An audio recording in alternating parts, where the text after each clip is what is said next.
দেখুন বৃষ্টি পেয়ে বাগানটা একেবারে সবুজ তরতাজা হয়ে আছে। এই যে আমার সবজি বাগান, এখানে দেখুন কচু লাগিয়েছি, ভীষণ সুন্দর কচু পাতা হয়েছে। আর এখানে প্রচুর সবজি আছে।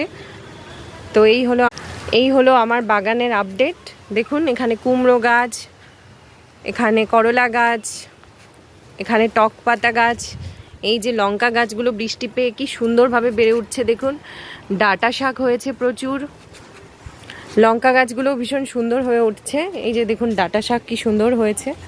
আর এখানে দেখুন প্রচণ্ড রোদে এই যে আমার লেবুগুলোর অবস্থা খারাপ হয়ে যাচ্ছিল, কিন্তু এখন তো বৃষ্টি শুরু হয়েছে, তো বেশ সুন্দর লাগছে চারিদিকে একদম সবুজ সবুজ।